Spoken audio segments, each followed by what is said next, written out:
Abhinav, nice to hear from you. Hey Dennis, I chose CSIOT. Is that what I'm reading right? CSIOT, is that a thing? Is that a major? As my major, and I want to know about the career options in AI and data science. Lots of options, right? Lots of options, especially if you're going to have a pretty strong coding background coming out of that, right?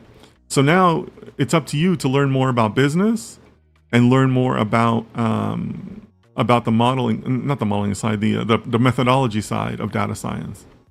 Because you have the tools in the programming side, you'll come out with good programming skills, but when do you use them? How do you use them? Right? Or excuse me, not when do you use them, but why do you use them?